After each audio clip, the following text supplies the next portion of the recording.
All right. So I'm going to sit tight and I'm just going to give the algorithm a little bit of time to get people on board to let them know that we're live right now.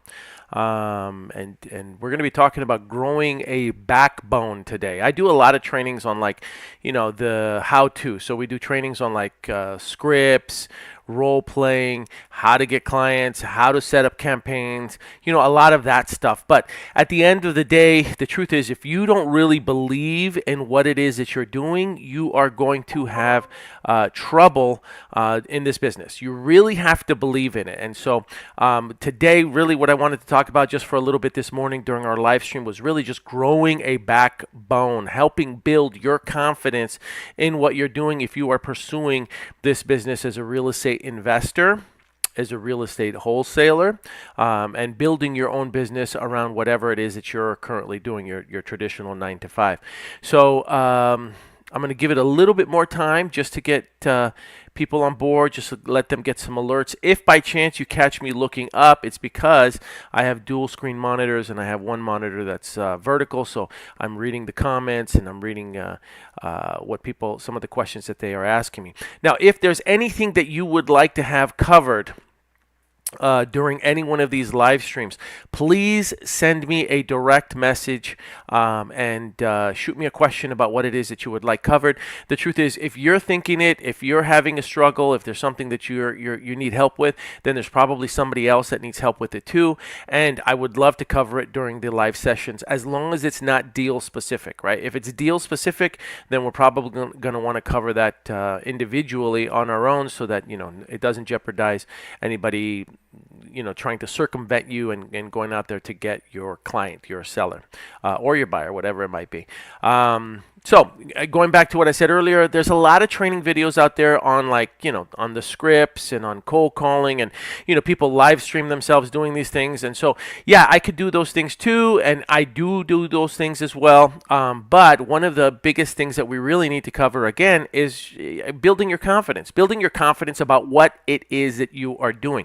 You operate from a very different perspective when you have confidence in what it is that you are doing. So it's important that you grow a backbone, build a backbone, stand up straight, chest out, right? Have a spine. These are all the different phrases that I Googled real quick as I was developing this. So I'll sit tight for just a little bit more, and then we'll get started on the slides. I'm checking the comments right now.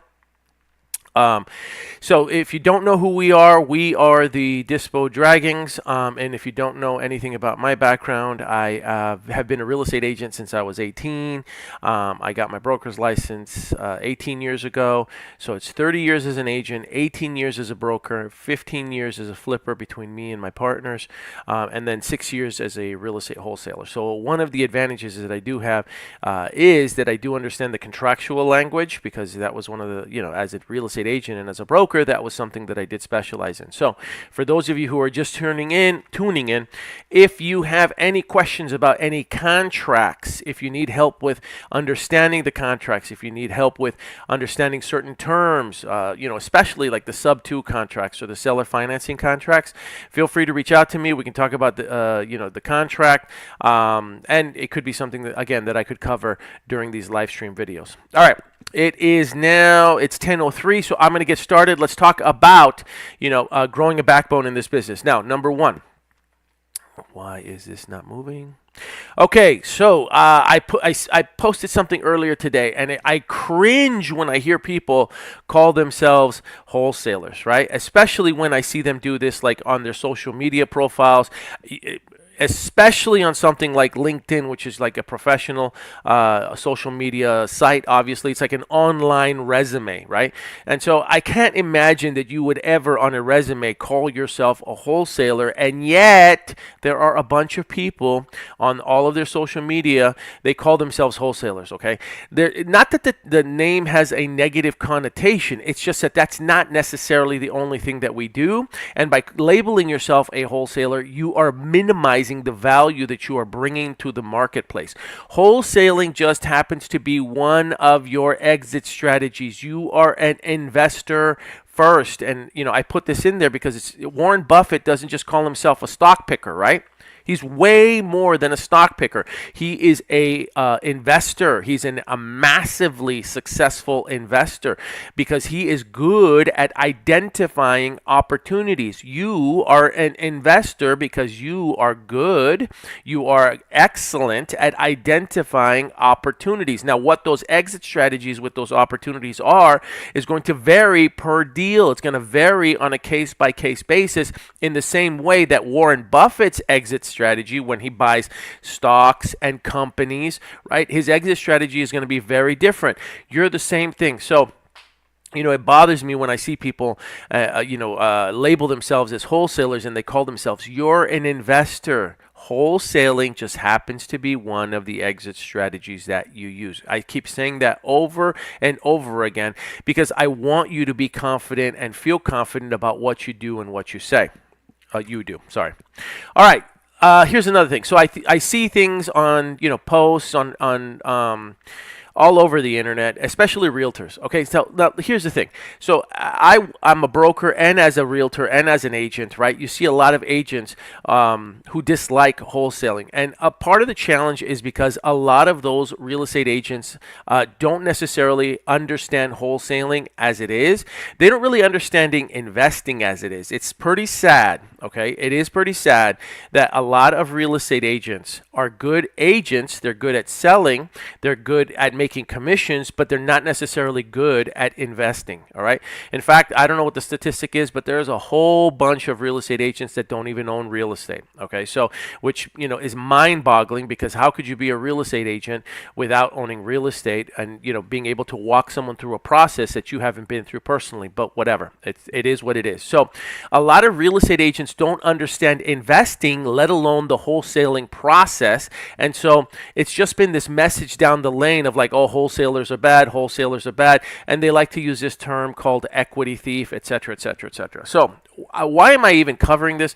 Because again, I want to build your confidence in what you're doing. I want you to have a spine. I want you to have a backbone. I want you to be chest out. I want you to have some type of personal integrity with what you're doing.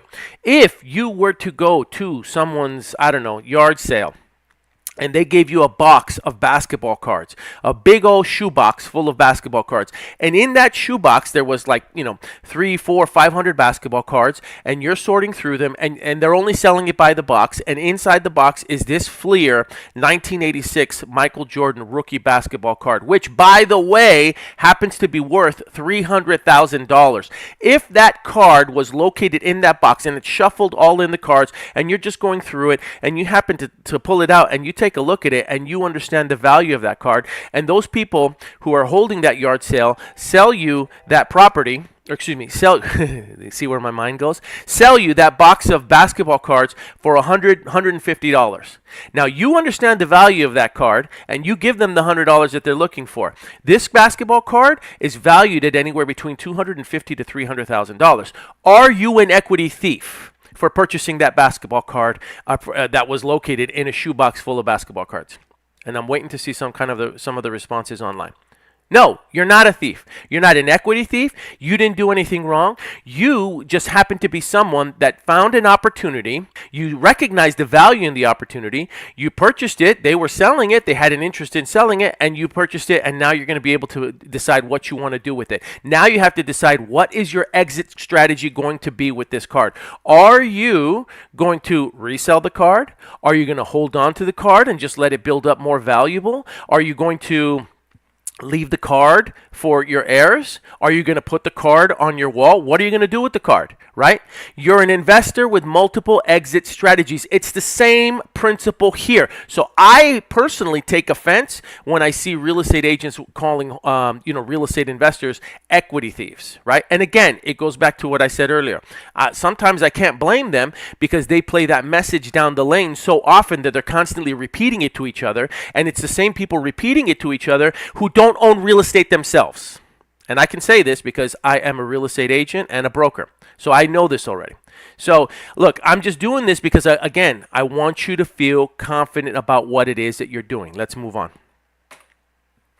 All right, I need you to withhold disbelief and suspend all doubt, okay?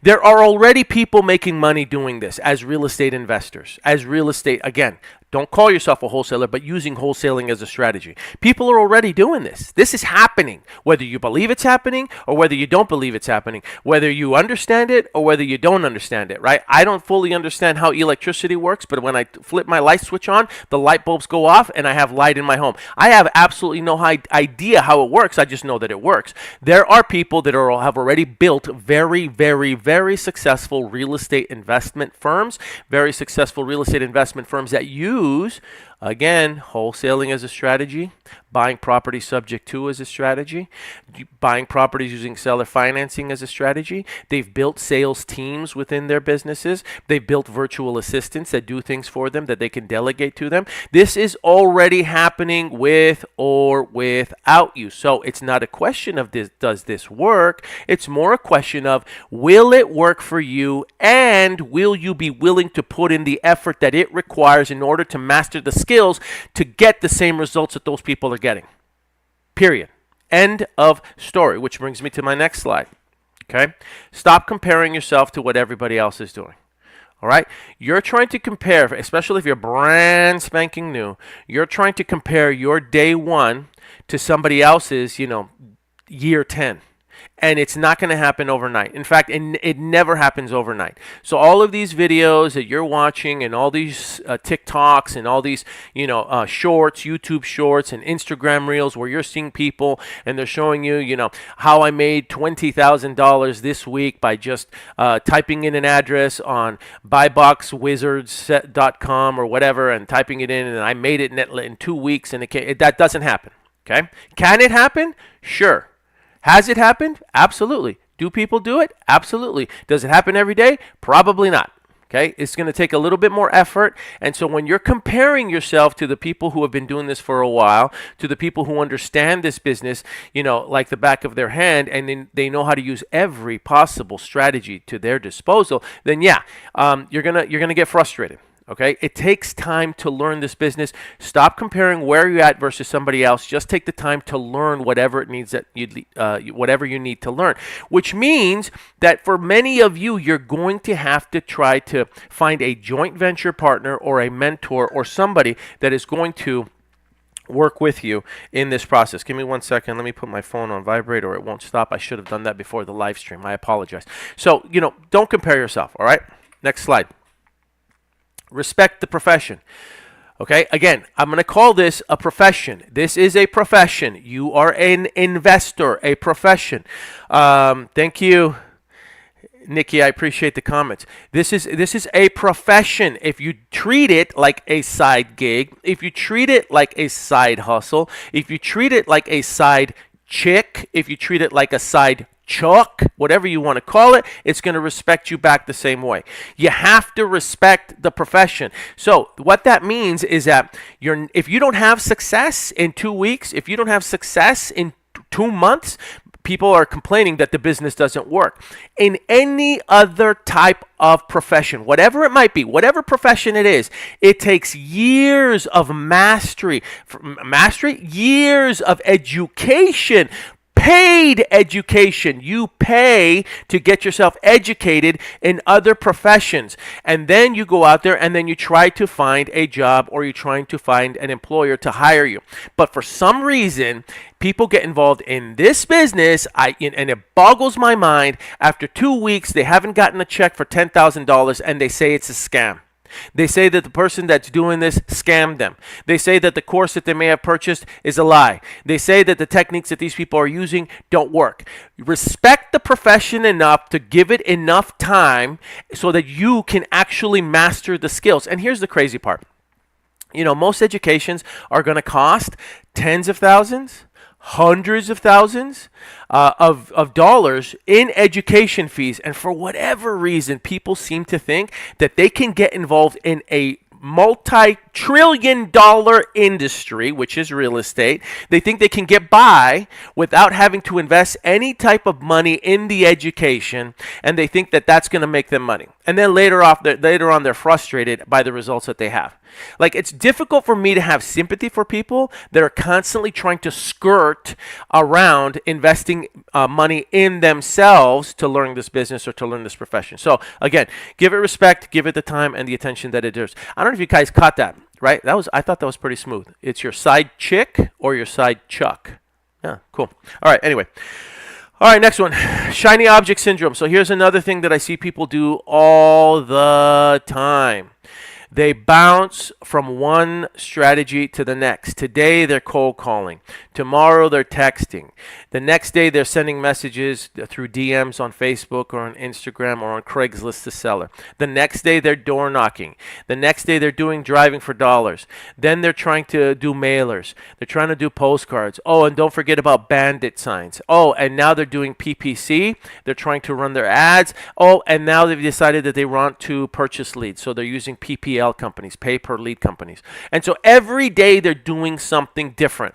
This is another mistake that people make. Before you start jumping ship and you start trying to be a jack of all trades and a master of none, just pick one. Just pick one strategy. Just pick one strategy that you are going to commit to for at least an hour to 2 hours minimum per day for the next 90 days minimum. Every single day, 1 to 2 hours per day minimum for the next 90 days, and master it. Master that thing. Right? I use the phrase till the wheels fall off. You master it till you know it. Stop giving up on something just because you're not seeing results right away. Give it the time that it deserves until you actually know how to use that strategy like the back of your hand. And shiny object syndrome doesn't only apply to like strategies, it also applies to markets. People switch markets like they switch underwear. Like, pick the market that you're going to be working and then commit to that market until you really understand the ebbs and flows of that market, until you really understand the values of the properties in those markets, until you really understand what a potential ARV for your average bread and butter, 3-bed, 2-bath, 1,500 square foot home is going to be. You should be able to spit these values off the top of your head based on the markets that you're focusing in, because you've been doing it so long and you've been working that area so long. That's the thing. There's experts in this market or in this profession. They know those numbers. They know the average repaired value. They have an idea of how much it's going to cost to repair a property, and they can spit those numbers off the top of your head. But a lot of people get in and they're working one market, then they're working another market, then they're working another market, and then they're saying this business doesn't work. What's because you haven't, again, given it enough time to really settle in and know what those values are so that you can identify a real deal when it crosses your lap. All right, next slide. What do we do? Okay, so I said this earlier, but it bears repeating. We identify opportunities for real estate investors. And when we say investors, that includes yourself. You are a real estate investor. Now, I know that there's some people that are looking at this and they're saying, well, I don't have any capital right now to invest. No problem. Then find yourself a joint venture partner. Find yourself a mentor. Find yourself a hard money lender. Find yourself a bridge lender. Find yourself a gator lender. I know Nikki was on this call just a short while ago, and on Instagram I see her handle. Her handle is Shante Ricard 07. She is an excellent a hard money, like not hard, actually EMD lender, gator lender, hard money. In fact, I actually wrote about Nikki in my book. She is on there. Oh, hard money broker. Thanks, Nikki. So she's in there. So you're more than welcome to reach out to her. But there's money out there. There's resources out there. You just haven't tapped into them. So we identify opportunities for real estate investors. For investors, you are an investor. That's what we do. We identify opportunities. Now, I think this is important too. When you're talking to people, when you're talking to sellers, all right, people might be in difficult situations. They might find themselves in situations where they're under some type of distress, whatever that distress might be. That distress could be code violations, it could be tax liens, it could be foreclosures, it could be divorce, it could be probate, whatever it might be. They could have a property that they've inherited that just is too much work for them or is too far for them. They don't want to go over there. So whatever that might be, I need you to understand that you're not the only solution. All right. There's plenty of solutions out there. And I think that sometimes people get involved in this business, again, with good intentions. And then they go and they talk to a seller. And the seller, tells them that they don't want to work with them for whatever reason. They're not interested in what it is that you have to offer. And then you take offense to it. And then again, you say that the business doesn't work. Let's get this straight. You're not the solution to everyone's problems. You're just not, okay? And neither am I. So you want to stop taking offense to the fact that people don't appreciate what it is that you're offering, okay? It has nothing to do with you. It just has to do with the fact that they may not see you as a possible solution, not right now. Stop taking such personal offense to it, okay? We have a saying in sales, right? Some will, some won't. So what? Next, okay? Just keep that in mind, because a lot of times people go in and they're talking to someone who is clearly they're in distress. They're in distress, okay? I mean, I've been in hoarding houses where we're talking to a seller and the poor poor woman can't even really move around. She can't move around the entire house. And it's not a safe environment for her. It's a health hazard for her. And we know that we could probably help her out of that situation. And yet, she still might not take advantage of what it is that we have to offer. It's okay. Right? It's just a part of the business. Just understand that. Stop using that as leverage to support your theory that this doesn't work. Okay? You're not the only solution, and some people won't take they won't take you on they won't take your offer for their solution.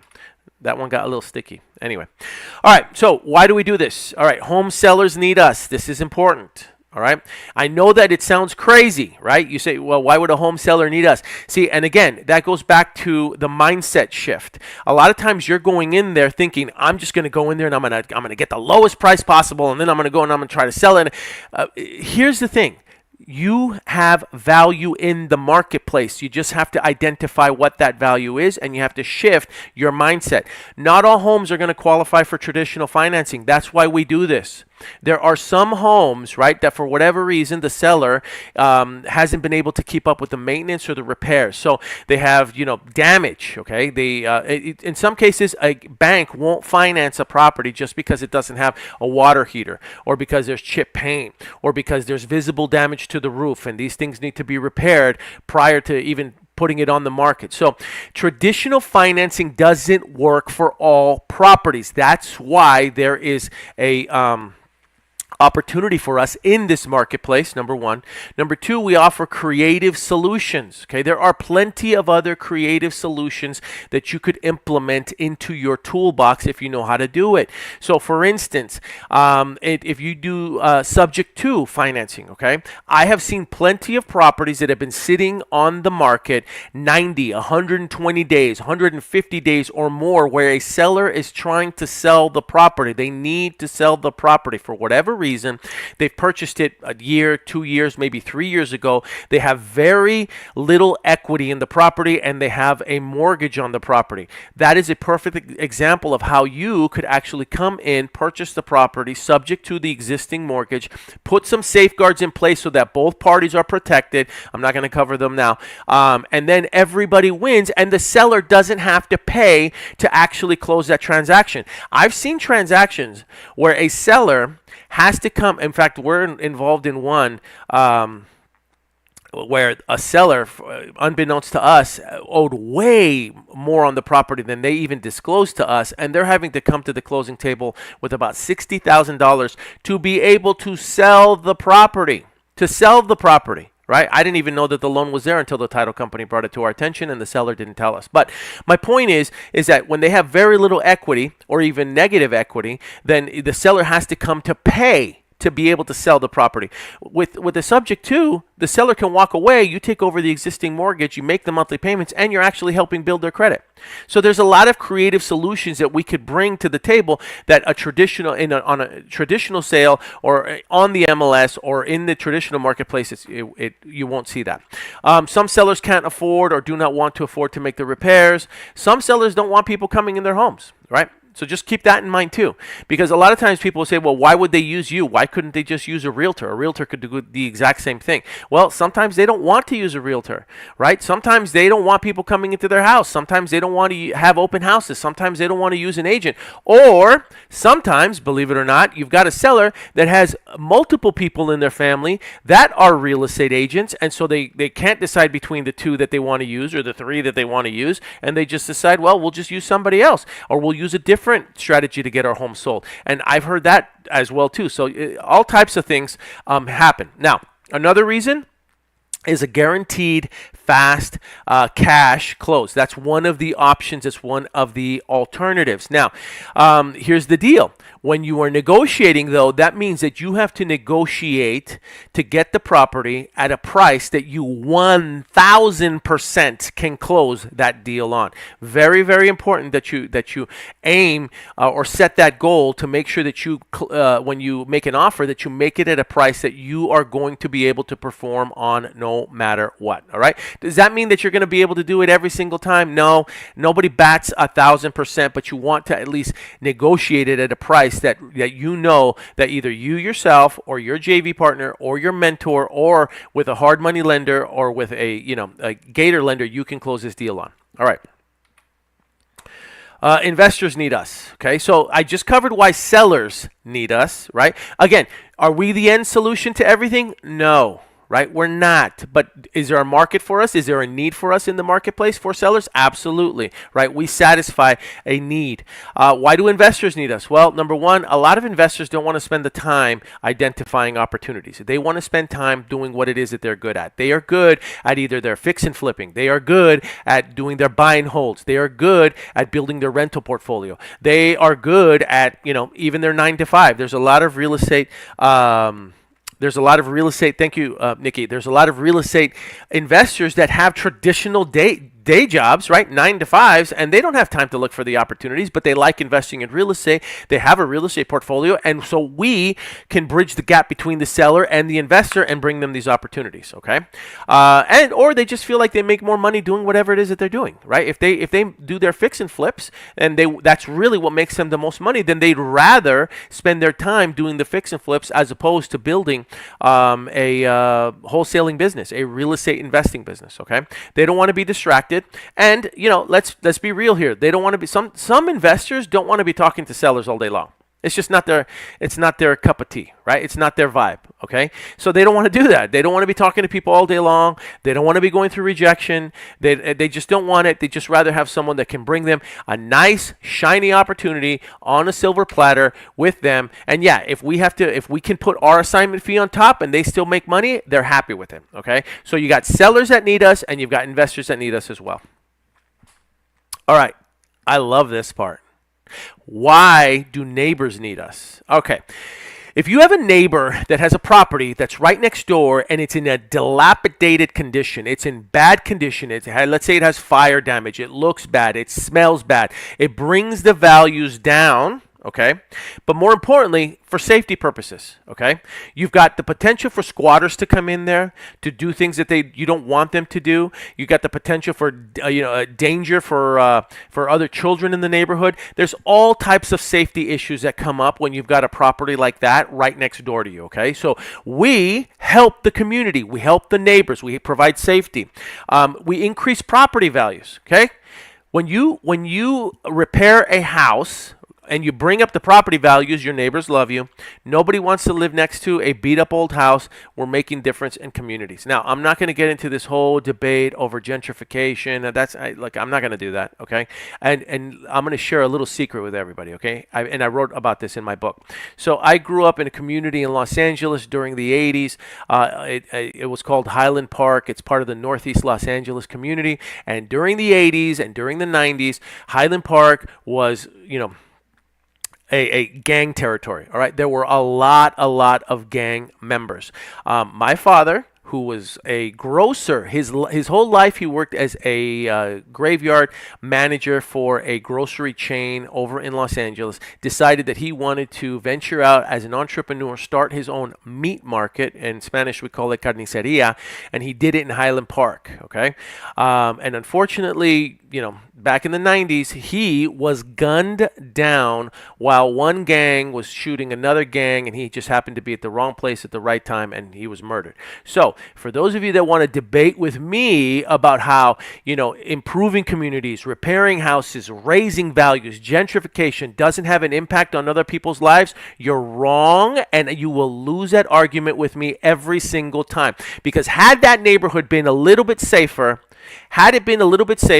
and had, we had gotten rid of any of those gang members, my father might still be here today. All right, so, hey guys, okay, I'm just looking at the comments. Sorry about that. So we'll move on. Actually, that was it. That was my last slide for today. So not bad. So it's 10:30. We started at 10:05. If you don't know, I have committed to doing this on a daily basis. So at least once a day, I'm going to hop on live, and I'm going to cover, I use this format because it just helps me, with my thoughts to keep them clear and organized. So there's a slide portion, and then there's the video portion of me. If you have any questions that you need covered, feel free to DM me, and I'll work on covering these questions during the next live. I don't want to be just like everybody else, so most of my lives aren't going to be me cold calling and talking to sellers. But if people need if you need role-playing sessions or anything like that, let me know, and I'll try to cover that stuff. Typically, Carlos, it's going to be anywhere between 9 to 10 a.m. is when I will start. I wish I could tell you an actual designated time, but I'm typically between 9 to 10 is when we'll cover them. Yeah, we can cover some of the NAR docs, sure. We can cover that. Yeah. All right. So last thing, and I always plug this, and you're going to have to forgive me, but if you haven't purchased my book yet, it is on Amazon. It's called Deal Like a Dove, Dispo Like a Dragon. Deal Like a Dove, Dispo Like a Dragon. 400 pages of no nonsense. How to build this business. I don't pull any punches. I tell you exactly what you need to do. You can purchase it on Amazon. If you purchase it on Amazon and you take a picture with it and you shoot me the picture with yourself holding the book, I will give you a free Audible code that you can use to download the Audible version for free, as well as my gift to you, as my thank you for purchasing the book. Okay. All right. Hey, June. I am going to be sounding off. Thanks for participating, you guys. Anything you need, feel free to reach out to me. If you have any deals that you need a second set of eyes on, let me know. We're looking at opportunities and at deals all day long. I mean, we're comping deals all day long. This is really what we do. If you find yourself in a deal where you need some help, okay, so if you need some help, renegotiating terms, right? Let's say you found yourself in a contract and you may have overpaid for it, or your offer was a little too high and you're realizing this. Let me know. We can discuss a strategy at how we can go about renegotiating it. That's what we do too. If you have deals that you need help getting sold, let me know. We can blast them out to all of our VIP buyers that are out there. We've built a nice little book of buyers that really count on us to bring them deals. Some of them are fix and flip buyers. Some of them are buy and hold buyers. Yes, we have the hedge fund buyers. I know that's a big thing in social media right now, where a lot of people are talking about the hedge fund buyers. I want to be very, very clear. The hedge fund buyers are still buying, but they are very, very strict about what it is that they are looking for. I would venture to say that, 75 to 90% of the stuff that you bring to them, it will probably not qualify. There's a small 10% that fit within their box and within their parameter, and there's nothing wrong with that. Okay, but just understand that if you're going to go that route, you're limiting your buyer net, your buyer pool, to a very strict and stringent buy box, which is great because at least they know what their buy box guidelines is, and if those properties fit those guidelines, fantastic, right? But you really want to develop other strategies on how to learn to build your own buyer database so that you can sell your deals to them. And if you do come across something that meets the criteria of these hedge funds, fantastic. Have at it. Send it over to them. All right. So we have those buyers as well. So if you have a deal, keep us in mind. Let us know. And if you have any questions, let me know. I'll try to cover them tomorrow. I'll go live somewhere between 9 and 10 every day, and occasionally I'll go live again in the evening too. All right. Have a great day. Let's get to work. I'll talk to everybody soon.